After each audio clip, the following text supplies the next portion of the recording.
You know, if you take a closer look of the results of the election per regions, and this scares me. This scares me.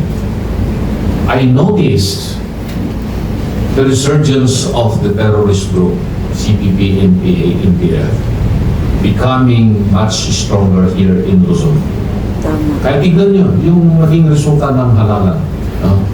Yung mga candidates that are closely identified with the terrorist group, CPP, NPA, NPF, they made very, very good ratings in Luzon.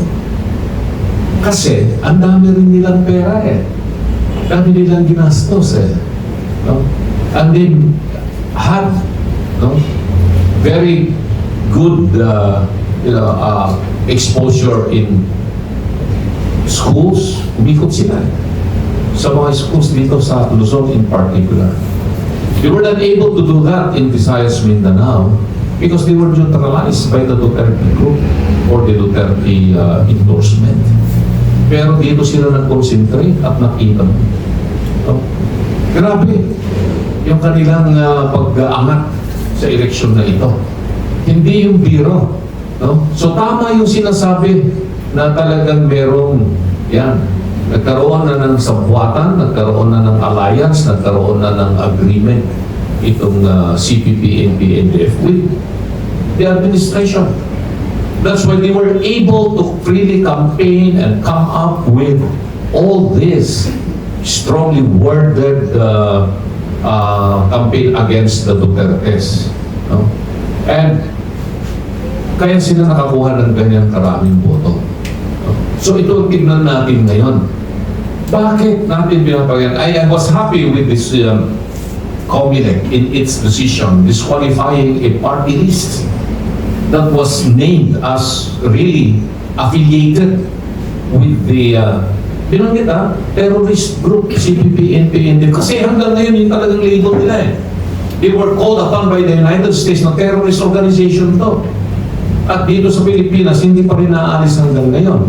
But sad to say, very recently, I think about a month ago, no, nagkaroon ng agreement eh, nabigyan ng free conduct pass itong mga terrorist personalities. Tapos sasabihin na naman nila red tagging. Wala nang red tagging dito. They are not communists. I don't consider them communists. I consider them terrorists. Magkaiba yung communism sa terrorism. No? Communism is not illegal. It's not illegal. It's legal in America, legal in Europe, legal even here in the Philippines because we have already amended or we have already declared the anti-subversion law as something that wala na yan eh. Pero terrorism, they have been identified. Yet, the government is watching or tangoing with this group. Ano ito? So yan ang tignan natin. That, I think, is the biggest security problem that the armed forces of the Philippines and the Philippine National Police should look into. Hindi yung pro-China. Hindi mangyayari yun. Sabi nga ni Ma'am Nikki, and I agree with her. No? It's not just political ito. Ginagamit yung pro-China issue na. This is being used now by those people who would want to do business by buying arms para kumita sila ng malaki na commission within a period of 6 years or 3 years of their remainder of their term. Transaction ito eh. Pag bumili ka ng mga armas na gano'n, $350 billion para sa mga eroplano na hindi naman magagamit, kanino mo gagamitin at gagamitin mo lang yung Chinese care para magkaroon ng success itong transaction na ito. That's detrimental to the interest of the Filipino people. Let's focus pagdating sa security issue. Itong problema natin sa CPP, NPA, NDF and their influence now in Luzon area, napakalakas ng influensya nila. Even in schools, high school and colleges and universities. Hindi lamang po sa mga state colleges and universities. Even in private institutions now, na hindi yan dati napapasukan ng grupong ito. They are now so active ang presence po nila sa different campuses. Yeah. Palagay ko, yung mga tinatawag natin terrorist groups. No? I am not familiar, or I'm not, don't have that kind of experience as maybe Attorney Lambino had. No? Pero ang tao naghahanap ng makakatulong sa kanila.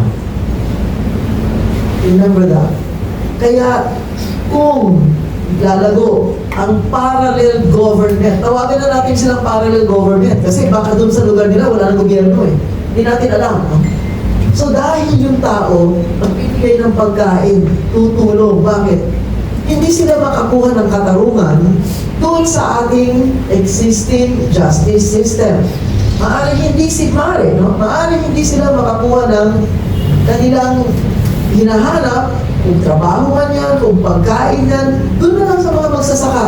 Para sabihin mo, magkano lang ang 1 kilong palay? 14, 15, sabihin mo na, 16 pesos, 1 kilong palay. So, subukan nyo, kayo kaya, buong araw kayo nakapula sa araw, in any election, unless you have a strong message, ano yung gusto mong bahagi sa tao? Ano yung pag-iisip na gusto mo na kampihan ka ng tao kaya iboboto ka? Yun ang importante. What do you stand for? Para sa akin, this is important. What do you stand for? That's the message. Then you also need people, men, women, in order to invite others, introduce yourself to others. Mahalaga yan. So that's already message. The message, the men, we use it as a generic term. You need a machinery.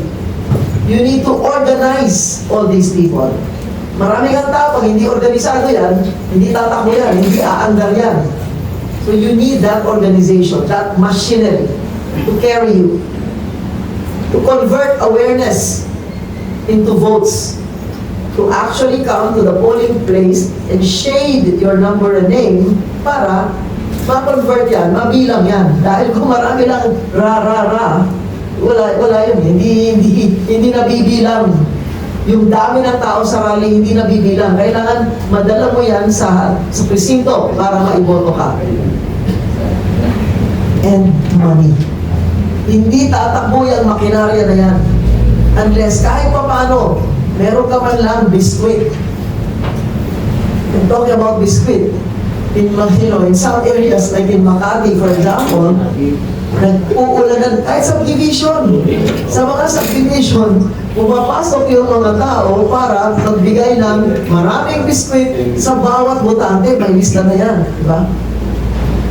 Magbibigay ng pera sa bawat botante, sa bawat address. May pera na yun door to door, di ba? On election day, nagrereklamo ng mga kapitbahay. Yung mga dumadaan, nanonood, nakikita lahat yan.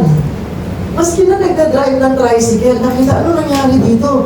They're banging on the doors, climbing on the walls, para makakuha ng sobre. On election day, wala nang magawa yung pulis. Is this how we want to be known? Marami tayong volunteers. Sa Attorney Lambino, maraming volunteers. Lahat mga kandidato na tinulungan natin, maraming volunteers. Nagpapasalamat ko sa lahat ng mga volunteers, sa lahat ng mga tumulong, nag-organisa para ikampanya yung kandidato. That's part of the process. But for people to be acting like savages, wala nang listahan, wala nang voters list. Kahit na 14 na taon, 16 years old, kasama na lahat, climbing and clawing, up the walls, banging on the gates. Sabi ko, ito ba ang Pilipino? Is this the democracy na pinagmamalaki natin?